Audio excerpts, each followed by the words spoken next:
just a couple bad weather fans representing New York, talking all things sports. Man, what could go wrong? We got Alex, who's a fan of the Knicks, and Mike of the Nets. The yin-yang of the tri-state, place your bets on the Yankees, Giants, Mets, or Jets. Yeah, you should listen if they're sparking your interest. If you made a vow to your team, don't break it. Bad weather fans is the relation.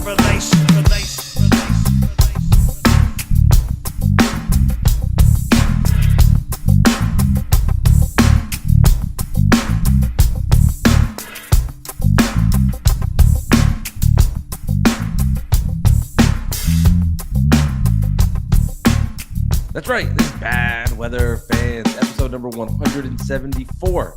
Mike Biseglia, Alex Benesowitz. The NBA Finals is set. Denver Nuggets and the Miami Heat. That's because yesterday, Miami with a big Game 7 victory in Boston. Meanwhile, the Nuggets have been off for what feels like a year and a half, as they will be well rested versus a Miami team that nobody believed in, nobody thought of. And for me personally, they got rid of the Bucks. They got rid of the Knicks. Now they got rid of the Celtics. Here we are, Alex. Good morning. Yeah. We were all good morning. We were all Knicks and Nets fans. I think we're split in this series. One team was rooting for the Heat, as in the Nets, and one team was rooting for the Celtics, as in the Knicks. I think some Knicks fans were rooting for the Heat just to justify their loss, in a weird way, which I don't condone. But listen, everybody's got their own way of thinking about things. And right now, all New York basketball is now together, and we're all rooting for the New York Nuggets of Denver. And we're going to go rock it out with Jokic and Michael Porter Jr., and let's go. I may feel differently. I don't know yet. Really? I was thinking about this yesterday. I know I texted you, all fans. Yeah, no, it's true. I was thinking more and more about it. Okay, Kevin Durant got hurt versus the Miami Heat. So you could say maybe that the Heat ended the Nets season as well, if you wanted to be a little playful with that. But obviously, I don't think long-term different scenarios with the Nets, but that did happen. I'm not. The more and more I've now watched way more Miami Heat basketball than I ever thought I would.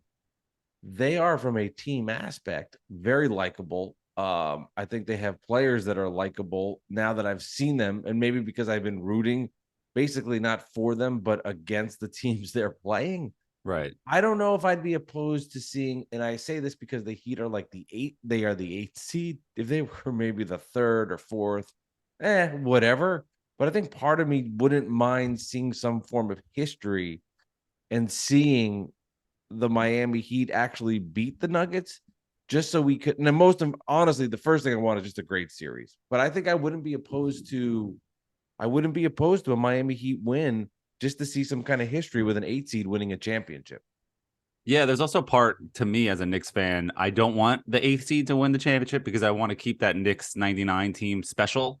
And if the Heat win, then that team ends up being irrelevant. Yeah, sure, they're the first team to get to the finals as an 8 seed, but once a team that's an 8 seed wins a championship, that 99 Knicks team becomes completely irrelevant on the history, NBA history. Knicks history, it's still great, but NBA history, it's forgotten. So there's part of that. And also it's the Miami Heat. I posted a picture last night trying to put it in perspective for Knicks fans that were rooting for the Heat. There was a picture of Alonzo Mourning and Pat Riley standing next to each other, looking stressed and rooting for the Heat, obviously at the game in Boston. Yeah. And I'm like, you're rooting for these two assholes, if you're a Knicks fan. And how can you? How can you look at those guys' faces? I don't care if you were born in 2002. How are you looking at those two people and how big of assholes they've been to the Knicks organization in the last 25, 30 years? The rivalry between the Knicks and the Heat has been way more dramatic than the rivalry between the Celtics and the Knicks. So it's just, to me, it doesn't make any sense. Obviously everybody can do what they want. I'm not very passionate about the subject either way. I don't really care. No, I get you. But at the end of the day, right now I'm all in on the Nuggets, and I've been all in on the Nuggets before that. I picked them to go to the finals and win the finals before the season. Granted, I had them playing the Sixers, and I got my Final Four wrong, all except for the Nuggets. But I still have my winner alive, which is good. So I've been all team Jokic.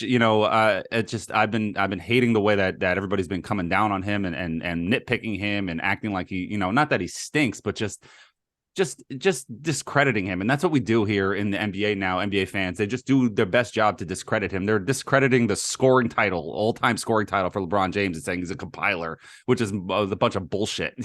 So it's just that's the way sports fandom is today, because people just want to get attention, which sucks. But with Jokic, I think it's a little deeper than just trying to discredit the top guy. I think it's a little bit more like off base, so the Kendrick Perkins of the world's made it like a weird race thing. And it's just, Jokic just doesn't look like the guys that American, even if they're white, like American guys that are dominating in a certain way, like look at Tyler Herro in a certain way, like guys like that. You know what I mean? He looks like he's just like out of shape, big guy that's just 3 steps ahead of everybody on every single play. And it's incredible to watch as an NBA fan, as a basketball fan, as a pure basketball fan. He's a point guard as a center, and he just brings the ball up and literally he is like literally 3 steps ahead. He's the smartest player in the NBA since Jason Kidd. And it's just not even close. It's prime Jason Kidd, like New Jersey Nets Jason Kidd. He's the smartest guy since then, in my opinion. I want to say one thing about the compiler aspect of what you said with LeBron. If you're going to if you're going to be the all-time scoring leader, it's okay to compile. That's how you get there. You can't be in the league for 7 years and be the all-time leader in scoring. What are you averaging? 70 points a 100 game? Points a game. Right. So if you're going to be the leader in the history of the sport, there is, I wouldn't call it compiling. I would call it consistency of being longevity of scoring 25 to 34, wherever he fell in all those years. So you have to have some of that. You can't just have 9 seasons of brilliance and you get that award. It doesn't work like that. It takes time to get to that place, if you want to call it compiling. As far as Jokic goes, never seen somebody so easily get triple doubles. And it's not like the Russell Westbrook triple doubles where some of the people were saying, is it forced? Is he going for rebounds? He's just in the right place at the right time, always makes the right pass. And for him, I think on the Nuggets side, they've used that. Mike Malone, their head coach, has done a wonderful job in using like the non-media stories to fuel his team to go ahead and just keep winning basketball games. And we saw, I think, at the very end of the season when the Nets beat the Nuggets, the Knicks beat the Nuggets, Denver was kind of just like, we're the 1 seed. It's the end of the regular season. We spaced out. And I think that clearly has been what we have seen. And from my end, man, seeing some of these guys like Bruce Brown, Jeff Green, all the former Nets just toast and be fantastic is tough to watch, especially when those were the key net role players that were so good for the Nets when they had their opportunity a couple of years back, where they had Harden, Kyrie, and Durant all together. And you can see also why they left, which is for another time, another story, and that's topic. But seeing all those Denver guys is wild. And they have a good chance to win to get a championship. And then I think it'd be interesting from the Celtics side as they now fall short. They had the incredible win in Game 6, which I don't even know now if people will remember. I'm sure it'll be played on classic games, but if you're a Celtic fan, waste of time in a lot of ways. Celtics go away, and they're a team in a interesting predicament because of Jaylen Brown and his situation. He had just an awful finals playoffs in this series, terrible Game 7. $292 million. What do you do if you don't sign him? Where are you? If you do sign him and he doesn't fulfill his contract, where are you? And Boston's sort of in a weird predicament. Better problems than most teams I root for, but still in a strange spot where which angle do they take? Yeah, it's crazy with the Celtics because, with the new CBA looming and it's going to be harder to pay like top guys big money and then lower guys big money. And it's just going to bring down the contracts of the lower level guys, like the guys like Al Horford's of the world aren't going to get paid as much money as they used to. And that's what's going to happen. But that's going to take a couple of years to even itself out. You're still going to, in my opinion, the Celtics are still going to pay Jaylen Brown. They have to, because you're not going to get somebody better unless he wants out and you do a sign and trade just because he wants out of there and you're trying to get something for him. That's one thing. But in the last 7 years, the Celtics have been to the conference finals 4 times. They've been to the finals once. So 5 out of the 7 years, they've been at least to the conference finals. That with Jason Tatum and Jaylen Brown, you're not going to break that up if you can. If you're able to keep it, and you want to keep Marcus Smart, that's the other. Those top 3 guys, the Celtics are probably going to do everything possible to make sure those 3 are on the team, and the rest is just noise. You want Robert Williams, of course, you want all these other guys, but if you have to bring down the salaries of the other players and you have to deal the other guys and break up the core a little bit on the back end of the roster, I'm sure that they will do that as long as everybody's happy and everybody wants to stay. And that's just my opinion. I don't know for sure. So the Knicks fans dreaming about Jaylen Brown, I don't think that's happening, in my opinion. There's been just whispers throughout the season where you get the sense that I wouldn't be shocked. He looked miserable too. He looked miserable. Want to be there. Yeah. I mean, 8 turnovers. The guy turnover machine in particular yesterday, a major problem. And like, Jason Tatum, their best player, hurts himself in the first play of the game. His ankle goes down. That's when you need Jaylen Brown to be awesome. And he just wasn't that. I mean, he just could not deliver for them when they needed. And you could see Tatum was clearly not the same guy. He could not move the same. And they did not get that second option. He wasn't great. And if he's not there, Tatum's not there. And as Charles Barkley said at halftime, like, I can't continue to watch the Celtics team just jack up threes. They didn't have a chance. And I've talked to a lot of Celtic fans. I know a lot of Celtic fans, and they hate this coach. I mean, they just hate him. Really? They just hate this coach. It's just, this Celtic team just fell themselves all the way basically to an NBA Finals, almost. And it's like, there's been times where you watch the Celtics in this playoffs and they could not have been worse and more annoying. And then other times they looked unstoppable. And the Jekyll and Hyde nature of them, even throughout the regular season, they peaked early. And then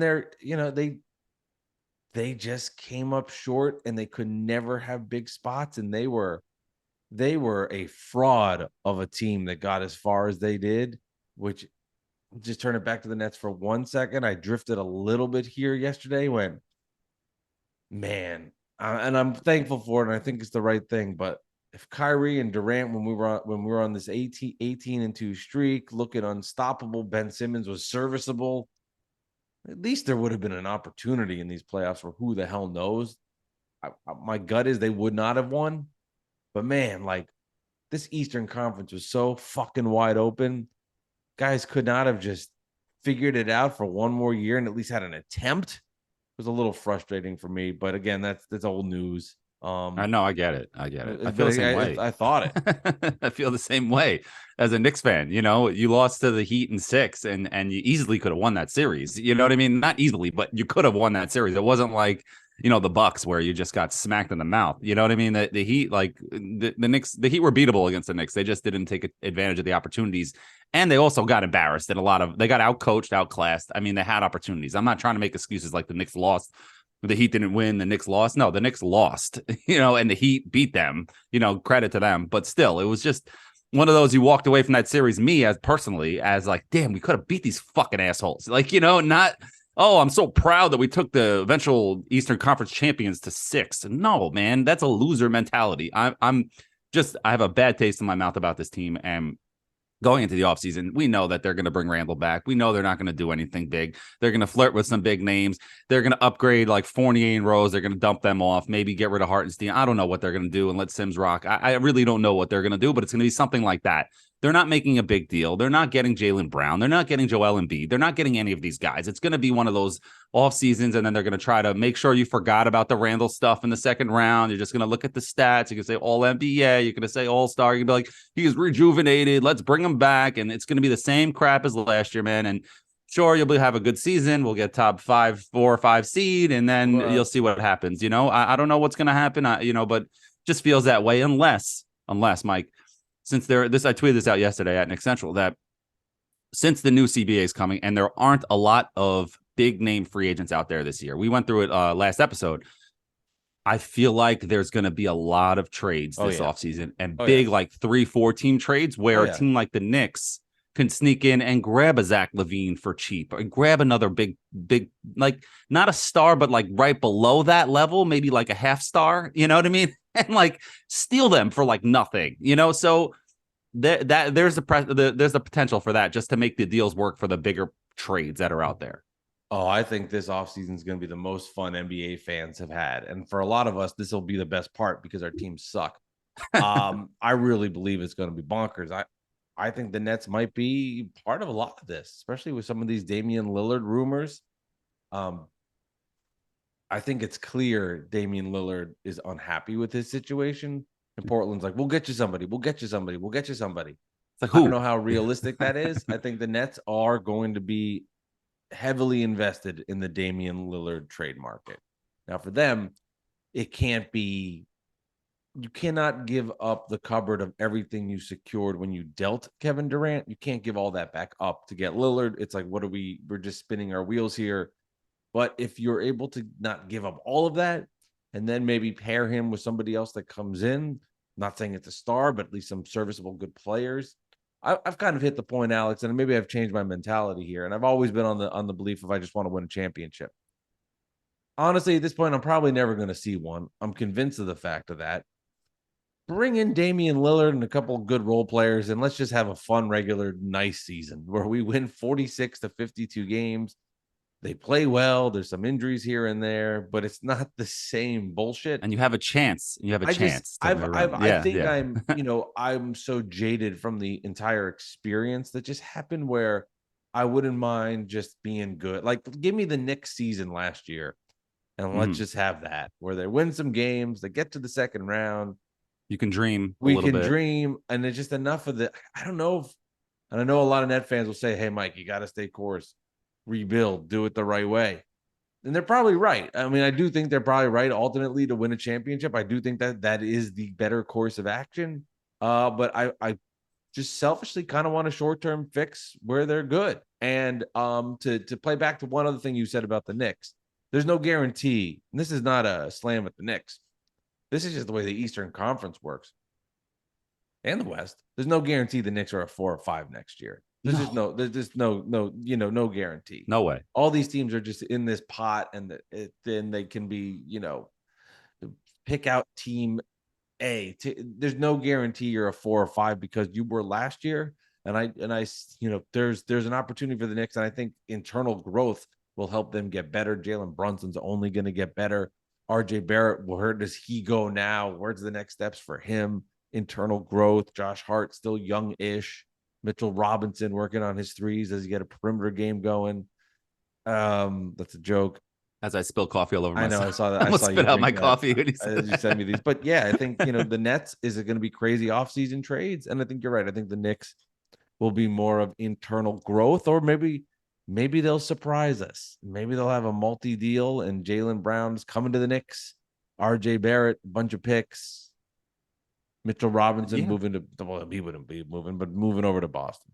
I just feel like teams like the Celtics or the Sixers and teams like that have the top level star with Tatum or Embiid or just anybody like that, they're not just going to take Julius Randle and some nonsense. I'm not calling everybody else on the team nonsense, but you know what I mean? They're not going to take a low level deal to then waste 3 years of Jason Tatum. You know what I mean? Like, you got Jason Tatum, you got Joel Embiid, these amazing superstar players. You're not going to waste their prime. That's why they're going to sign Jaylen Brown. It's going to be this dance and whatever, unless they can make a big trade and get Dame in Boston or something like that. And Jaylen Brown goes to Portland and gets his own team, something like that. That could make sense. Maybe that's the deal. I don't know. But it's just, you just feel like, why would they do that? That just doesn't make any sense. Like, you want to be as like a Knick or Net fan and be like, hey, we can get Joel Embiid. We can get Jaylen Brown. We can get Dame. Okay, then what the hell are you giving up? Because if you're not giving up Jalen Brunson, there's nothing worth those guys on your roster. And the Knicks don't even have a first-round pick this year. So it's just, they got all these picks, the protected picks, but the protected picks aren't worth anything. You got the unprotected picks that fans don't want to give up, and the Knicks clearly don't want to give up. They don't want to give it up for a perennial all-star in Donovan Mitchell. I know they beat them in the first him in the first round, but you could have got him.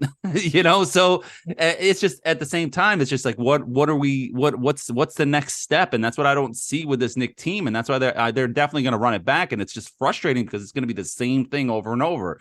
Fans are going to get jaded. They're going to get blinded by the wins. They're going to, we'll see which guy takes a step, and they're going to sign Josh Hart to $20 million with a new CBA coming, which might not be a good idea, but Jalen Brunson and Julius Randle are paid less than the usual big time star players on teams. I get that. But at the end of the day, it's just like, where is the path to a championship for the Knicks? And I don't know what it is. You know what I mean? You're going to have to make a big deal and get another superstar in here. Yeah, because Right. You look at a team like the Celtics that grew up a little bit. They had Tatum and Brown and they blossomed. Now, are you going to get that kind of development from RJ Barrett? Is basically your only hope at winning at getting better, is that he develops. Otherwise, without big moves. Without big moves. Otherwise, there's nobody else on the roster that has the ceiling on there. There just isn't. There's good role players. There's nice role players in Josh Hart, who's a nice role player. But he's not going to ascend and become a superstar. That's just not going to happen.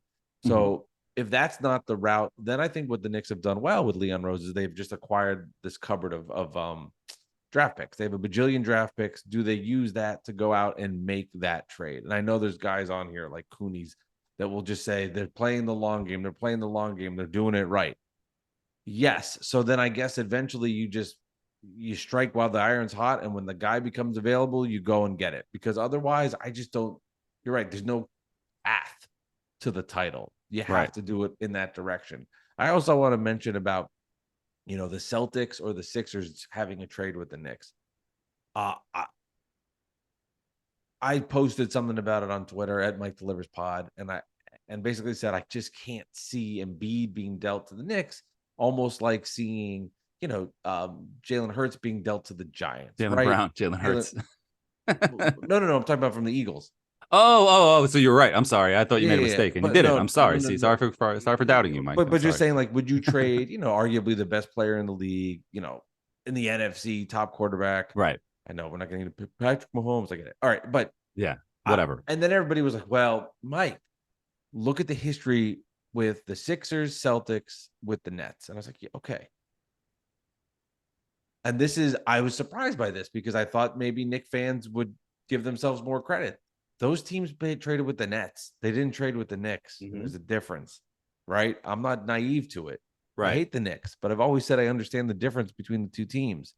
There's a difference between trading with the Nets and trading with the Knicks. There's a history that's just different, that you would not bring Embiid into that type of situation in New York City.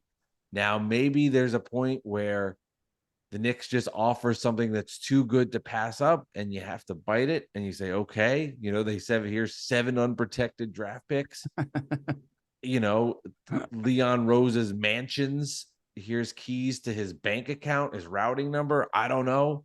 I guess there's always something, but there's a history that's different with those teams making a trade as opposed to the Sixers, where they made the deal more because the Nets had no chance and there was a perfect partner because of the Ben Simmons situation. They're different teams, man. And nobody loves the Nets more than me, and nobody hates the Knicks more than me. But I do understand the value and the difference in their franchise. That trading Embiid or a past deal to the Nets is very different than trading him to the New York Knicks. Yeah, and there's a business aspect to that as well, because if the Knicks become like this perennial, title contender, they're taking away, sorry to make you nauseous. No, but I'm not even like how I'm saying from a Philly perspective, that wasn't even that one. How mad would their fans be? Right, they would be mad, and also it takes away the popularity of the Sixers and the Celtics if the Knicks are now a relevant team with the full force of their entire fan base, which is massive. Giving the Nets some players and giving them a little life is not really hurting their bottom line, but the Knicks becoming this powerhouse would hurt the Celtics or the Sixers in their division, in their conference, and it would really, really, really hurt them, because now all the casual fans that are watching the Celtics or the Sixers, or even the Knicks just taking those TNT games away from them or something like that, that's big, and that's money, that's jersey sales, that's merchandise, that's all types of stuff like that. The Nets aren't doing that, no offense, but they're not. It's just, it is what it is. So I get that completely, man. That's a great point. And I just feel like I don't even know like what the Nets are going to do right now in this offseason. It's one of the most fascinating teams this offseason, because like you got Mikal Bridges. Sure. Is he a superstar? I don't think so. Is he a star? Sure. He could be. But like what's, he's never had, been the number one guy on a team for a full season. So we got to see what that is. It's just like, what is the next step for them? It's another fascinating offseason for them. And the Knicks, it's the same thing, both teams in New York. So that's what's going to be great about this podcast, is that we can talk about that stuff, because it's just like, what is the next step there? I don't know. I think for the Nets too. I mean, there's been a lot of arguments, would you deal Mikal Bridges to the Blazers for the 3rd pick in the draft? And at that point, I would say, Yes, You as better long blow as the whole thing then up you got to then. go Yeah. full on. Yeah. Yeah. But I mean, why? I mean, if you want to get the third pick and just go full rebuild mode, the problem is where the Nets are in a weird position is the Nets have a bajillion draft picks, but they're not their own picks. So Right. you can't, tanking doesn't matter. You can't tank and be a top 5 pick. You're not getting it. You need to Right. hope that Phoenix and Dallas stink. You need to hope Phoenix gets bad. That's the more important aspect, not you tanking. Getting Which they're those not going to picks. be. They're going to fall into 45 wins easy just because of the talent on the roster. Yeah. I mean, it's about what happens Yeah. 1-2 years in that Dallas unprotected in 2029. Who's on that roster? But Are really, we alive then? Yeah. The world ended. That'll be the pick with the most value when Luka's gone and the team's a mess in Yeah. 4 or 5 years. But that's for the Nets. If you're going to deal, you either go 2 directions. You either just deal them and then you just get all the more draft picks come in, get young top talent, young draft picks, and roll the dice there, or you bring in help because right now the Nets are stuck in the middle. They really are in the middle, and there's just so much you can rely on Mikal Bridges getting even better. I think what you saw from him this past season, you'll see on a longer scope, but he's not enough for the Nets to be. I mean, this is not breaking news. He's just not enough for them. No. Even if he does get even better, it's still not enough. I mean, it's a star-driven league. You need stars to win, and you need role players to make big plays in key spots. And that's how you win titles. It's easy. You're not the Nets aren't It's winning the easy. title. It's easier said than done, right? That's all you need. Just get generational talent with guys that can play well in clutch spots. That's Hey, it. you can do it on 2K. You can do it in real life, man. Come Yeah. on. It's that easy. It will be fun to see what the Nets do this offseason. Where do they go? They're gonna be this will be the big season for Sean Marks now. First time he hasn't had in the past, it's been rebuild. Now, then it was superstars, guys around him, guys around him, guys around him. And now it's kind of like somewhere in the middle where they're not bad, but they're definitely not great or good. Well, how does he get this franchise to the next spot? And now having the opportunity to do it again without Kevin Durant puppeteering the whole thing and giving him full access to how he wants to make moves. This is on his shoulders. And I said this on Twitter. I'll say it here on the podcast. Last week was bad news for Sean Marks haters when Bruce Brown basically said, as he's having this incredible playoffs out west, Kevin Durant didn't want me. Kyrie Irving didn't want me. And I know a lot of people, are instantaneous. It was like, how could Sean Marks not want to re-sign Bruce Brown? Well, he gave you your answer.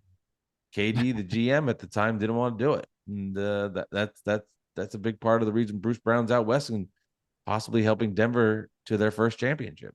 Yeah, and a lot of people who are the pro Kyrie Durant people that you want to shit on Sean Marks and the Nets were saying, well, Bruce Brown was dealt after something. It was like the timeline didn't match up in their heads, even though things can take place later, So but the main nail in the coffin for someone like you who's pro Nets, I mean, you don't have really a side, but somebody who's pro Nets and getting the back of the organization and believing that Durant wanted Bruce Brown gone. There's a video after a game where Bruce Brown is playing Durant. I forgot which team Bruce is. Maybe it was this year. I don't know. The playoffs. In the playoffs. Okay. I didn't know when it was. Which game, but it was the playoffs. And Durant went to go shake Bruce Brown's hand, and Bruce Brown turned around and ran away. Gave him to Blake Griffin to what's his face, Ballmer. Remember that whole thing when he was traded into the Pistons in that first game? He went to go shake his hand, and Blake Griffin shot a jump shot and then ran in the practice shot and then ran into the locker room like fuck you, Meanwhile, that turned out to be the best move in Clippers franchise history, trading Blake Griffin at that time. But overall, it's true. I mean, Kevin Durant and Kyrie Irving. Kyrie Irving, Freudian slip. Kyrie Irving were both, puppeteering the whole organization, and the Nets took the team back, and we'll see what happens there. And it's just, it's something that's happened. Go ahead. Yeah. No, I was saying they might suck. I'm not saying Sean Marks, like he's not perfect. He's not. He was great in the first half. He's been awful in the second half. This is kind of like the in between phase, but I'm not at the same time just gonna I hate when people automatically go, this is all Sean. I don't the it can't be KD and Kyrie's fault. I don't like that none of the blame gets distributed. It's all there. They were all part of the problem. Right. They were all in the issue. They were all mistakes. But to say it was all one side and not the other, that's the part that drives me nuts. If somebody was just if it was so pro Sean Marks in the other direction, right? And they were just like, this guy's the best. If KD wasn't here and Kyrie wasn't here, this guy would have been making amazing moves. That's not true either. Yeah. But the going back and forth on that, oh my God. Never ends. Yeah, I know. Nuts. I know. It's also like, go ahead. No, you go ahead. Yeah. No, I was going to say, like, it's also, the Nets handed the keys to Kyrie and Durant. The Knicks handed the keys to Julius Randle. You know what I mean? So he's basically, I don't know if he's making the moves, but he's basically, is untouchable in this organization. And he is like the made man, and he can do whatever he wants. And that's going to be the downfall of this regime if they don't get out of that hole, that Julius Randle hole, where he literally can do anything. He can choke in the playoffs. He can smack a laptop out of his face and an assistant coach's face. He could push teammates. He can yell at teammates. He can be lazy on defense. He can do anything that is not he's not held accountable like the other players in the organization are. And ex-players like Theo Pinson and Reggie Bullock openly admit it.